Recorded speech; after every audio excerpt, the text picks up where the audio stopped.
Hi, I'm Nicole and welcome to my Carolina garden. My garden is located in coastal North Carolina in growing zone 8A. Unfortunately for me, I do not have any mature trees on my property, so all of my flower gardens are in full sun. But if you're interested, I'd love to show you what I have done with my full sun flower gardens. Follow me.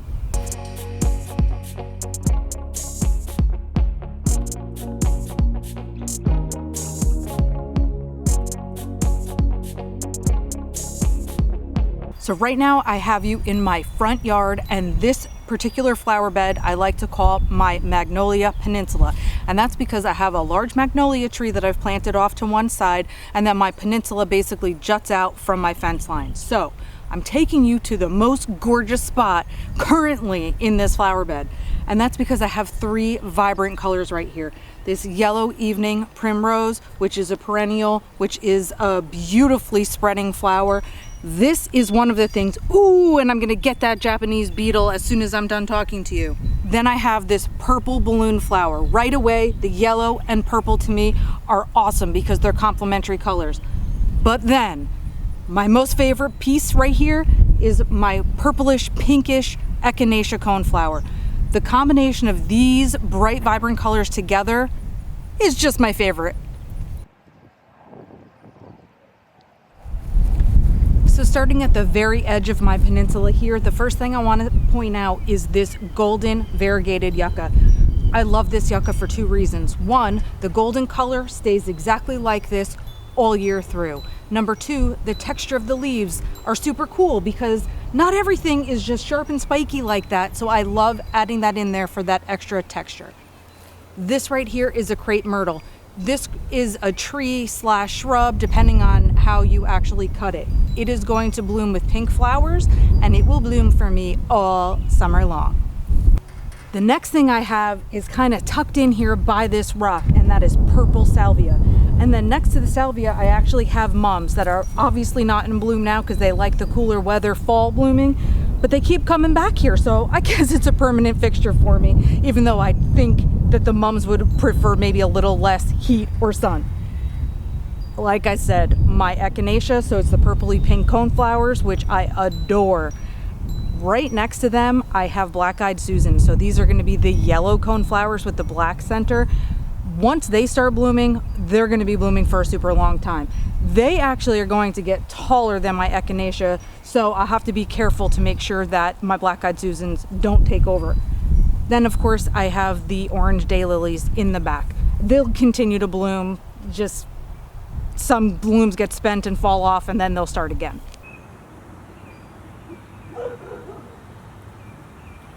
My yellow evening primrose is a great spreader. I have it in multiple places in my yard, and I continually give it away because it spreads so easily.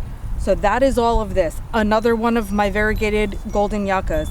And then I have liriope all along the front of my flower bed. In the back, in my blue pot, is my red hibiscus. Hibiscus is just one of my favorite things. I do keep it alive, bringing the pot into my greenhouse in the winter, but having that red color mixed with the aqua pot, love it. I have a few things of interest right here.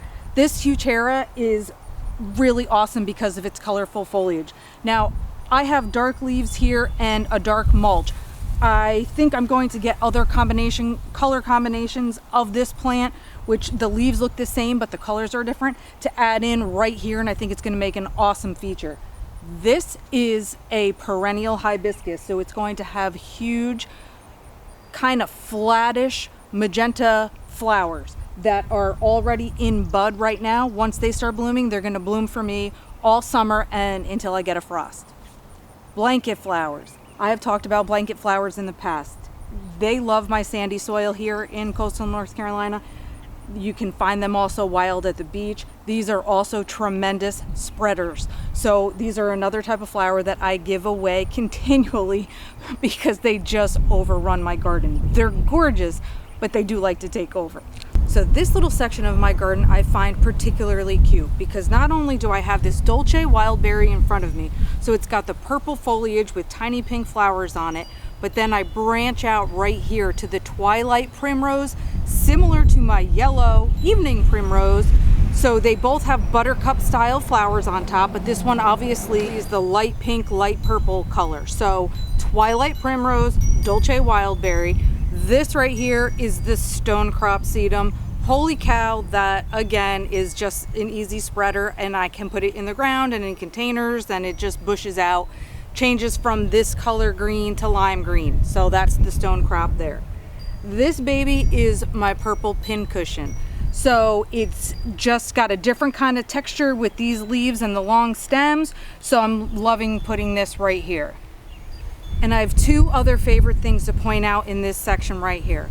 One of them is to this side of me. It is my contemplative frog. He is a little sweetie, and I feel like he just looks perfect where he is next to the primrose.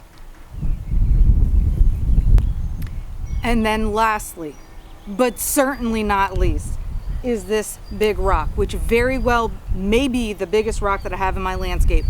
If you didn't see my video on the rocks that I put in my landscape, I do get them from the properties of friends and family.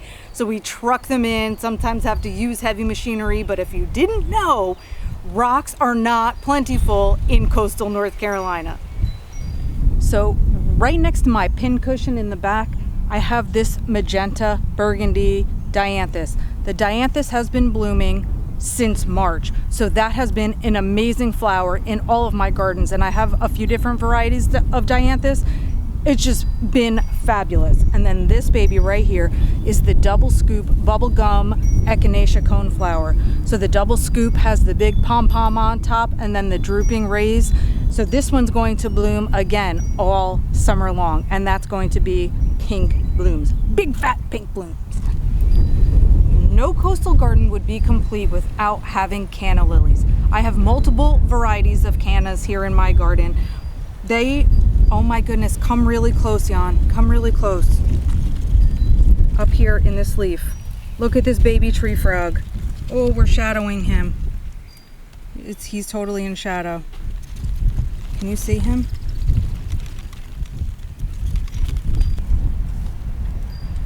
So I have a baby tree frog hiding inside my darkly colored canna lilies. Anyway, as I was saying, I have multiple varieties. They vary both in size as well as color of flower and color of their foliage. So canna lilies right here. And of course more hibiscus, because yes, it's a little bit of an obsession. And then this one right here is Dragon's Breath Celosia. So the Dragon's Breath is fabulous for a North Carolina garden because it is drought tolerant as well as very heat tolerant. And look at the vibrant colors, even with those things in mind. It's crazy. So that's this section. Here in this spot, I have some guara with the dark colored leaves and little pink flowers. That one is particularly cute and almost delicate looking.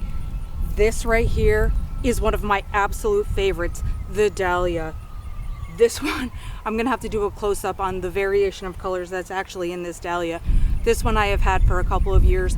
I am on the borderline of dahlias coming back as perennials for me. Sometimes you have great success, sometimes you don't, but this one has come back and it just looks as gorgeous as ever.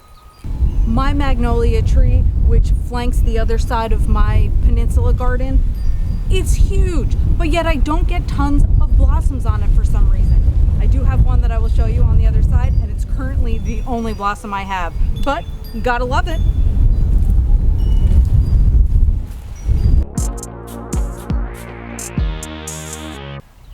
I've also decided to continue my garden alongside my fence, and then this way it's where it meets up with the magnolia tree there. This way I have lots of room for plants that I have to divide that I don't have space for in my gardens that are already inside. Plus, it gives me a nice way to block some of the view of my fence and have things look a lot more pretty. I have lilies that I've divided from inside that just get too plentiful, that are ready to be out here. This side of the fence will get a little bit of shade, however, because the sun starts directly the way I'm facing and goes diagonally over my yard that way. So at least in the afternoon, these guys over here are going to be more protected.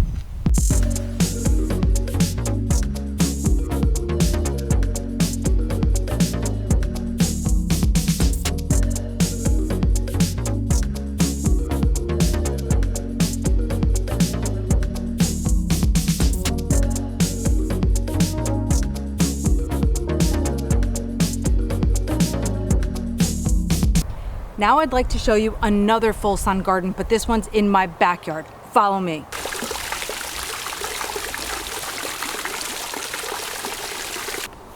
No, it isn't beside my pool. We're gonna save those gardens for another day. It's this way. So this garden in my backyard is in full sun all day because the sun rises directly in front of me and just starts going in this direction, keeping sun over on this side of the yard. So let me show you what I have going on in here. As you can see over here, I have quite a plethora of daisies. So we have some red and orange daylilies. These guys are also magnificent spreaders, so share the wealth when you get them that plentiful, right? So over to this side of me, I have the autumn sedum that is just a really cool succulent style plant, kind of forms into like a ball, if you will. So I have that sedum right here, and then I have another balloon flower plant. Again, just an awesome perennial that comes back with that cool toned color. Right here behind me is my wisteria. So that baby is a climbing vine. You will see that wild in a lot of places with those purple cascading plumes. So I do love having that because I have it going up and it's a beautiful privacy screen. Daisies, oh daisies. Shasta daisies are perennial. They like to grow in clumps, if you will. That makes them easy to divide when you get too many of them. They are also magnificent growers, so same thing as everything else I need to divide and give away. They also get tall. As you see, they're now beginning to lean over, so I have to actually stake those up so they look nice and can get back to their straight position again. Those are my beautiful daisies for summer. My phlox, still going. As you can see, it's probably only maybe 15% of what it was in the spring, but this baby has been blooming since March. I cannot complain about that. It is a ground cover and it just looks super cool. Over in the back row here, I have this sunshine ligustrum. I wanted this for the yellow color, so I love it. It's perfect, it's sunny, it's happy. These guys all here, as well as this one here, Black-eyed Susans. Again, those are the yellow coneflowers. They are just beginning to get buds on them for me now, but once they start blooming, again, they're blooming till frost. So the thing with Black-eyed Susans, if you've noticed the theme here in my garden, is things keep growing and multiplying and I have to divide them. I also give away many Black-eyed Susans.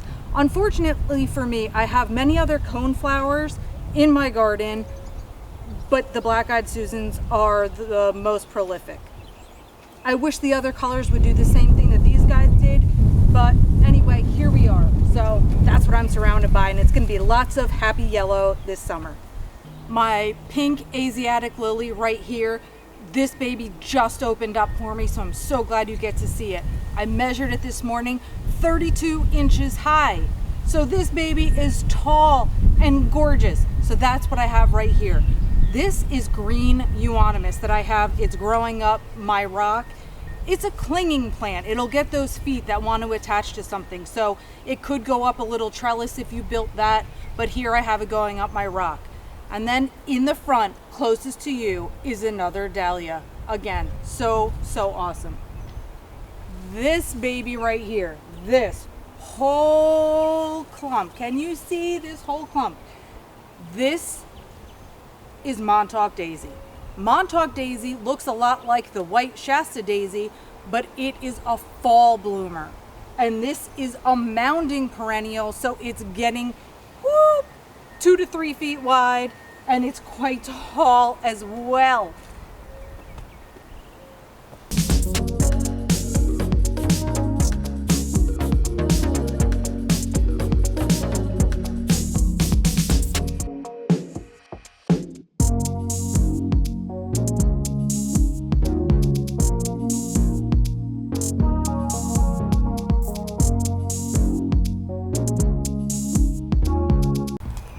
As we get to this side of my rock garden flower bed, do you remember, if you saw my early spring garden tour, when I showed you these little tiny tufts of green that were going to turn into blanket flowers? Oh yeah, these are those little tiny tufts. This is what they look like now, and we're about at the end of May at this point. So these babies are going to bloom for me all summer long. Some of the flowers, the spent flower blooms, will turn into seed pods. And if you want a tremendous amount of these, let the seeds blow. And if you don't, take care of those right away. So lastly, I want to show you two more things that I currently have flowering. One of them, again, is the dianthus. This is different than my flower bed in the front yard in the peninsula. Right down here has been flowering since March. Also, this is my wisteria. I don't know if you can see the purple blooms on it, but I'll make sure you get to see a couple before this video ends. That has also been blooming. Well, really, it's got its best show in mid-April, but we're still going with new flowers and that cascading purple. So I really hope that you enjoyed my full sun flower bed garden tour. I hope that maybe you saw something that inspired you in there, because I know that's why I love watching garden tours. Anyway, thank you for watching mine, and happy planting.